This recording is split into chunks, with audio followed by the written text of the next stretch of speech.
Politics वाला, आओ राजनीति करें। मध्य प्रदेश अजब है और गजब भी। यहां शराब की बोतलों को ट्रैक करने का सिस्टम तो है, लेकिन दवा को ट्रैक करने का सिस्टम नहीं है। यह सच्चाई सामने आई है जहरीली कफ सिरप के मामले में। मध्य प्रदेश में 5 दिन हो गए हैं दवा को बैन किए हुए, लेकिन अभी तक ये नहीं पता चल पाया कि मार्केट में ये कितनी दवा मौजूद है। नमस्कार, आप देख रहे हैं पॉलिटिक्स वाला। मैं हूं राशिद अहमद खान।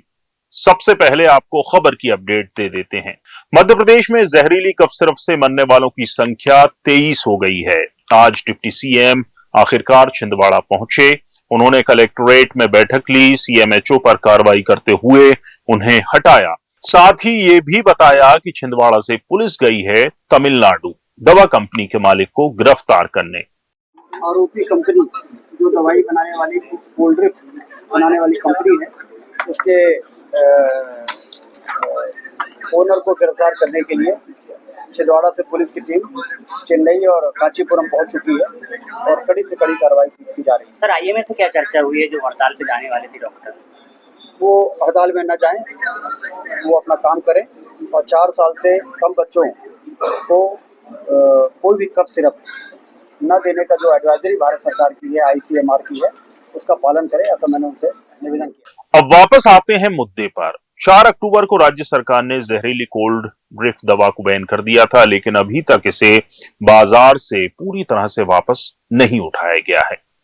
विभाग के पास वजह है इसकी जानकारी। विभाग के पास इसकी जानकारी ही नहीं है कि बाजार में कहां कितना स्टॉक है, क्योंकि दवा को ट्रैक करने का कोई सिस्टम ही नहीं है। वैसे एमपी में शराब की बोतलों को ट्रैक करना खांसी की दवा को बोतलों को ट्रैक करने से कहीं ज्यादा आसान है। ये बात बच्चों की मौत के बाद सामने आई है। राज्य के स्वास्थ्य अधिकारियों को राज्य में बेची गई इस दवा की बोतलों को खोजना और उनका पता लगाना पड़ रहा है, लेकिन ये संभव नहीं हो पा रहा। ये तो हुई दवा की बात। अब दारू की बात करते हैं। शराब की बिक्री के लिए राज्य की सभी शराब की दुकानों पर पॉइंट ऑफ सेल पीओएस मशीनें लगी हुई हैं। इन मशीनों के जरिए बोतल पर लगे एक्साइज एडिसिव लेवल यानी ईएएल को स्कैन करके सभी तरह की शराब की बोतलों की बिलिंग और बिक्री की जाती है। इससे आबकारी विभाग को बोतल बिकने तक उसका हिसाब रखने में मदद मिलती है। लेकिन राज्य में दवा को ट्रैक करने की क्या प्रक्रिया है? राज्य में खुदरा स्तर पर दवाओं के स्टॉक की जांच के लिए कोई ऑनलाइन सिस्टम नहीं है।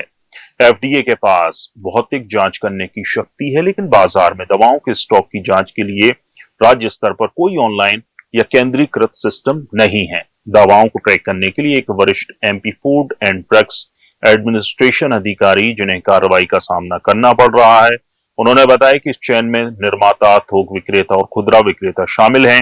केंद्र और राज्य सरकार की एजेंसियां रैंडम सैंपलिंग कर सकती हैं, लेकिन हजारों दवाएं हैं और परीक्षण की क्षमता सीमित है।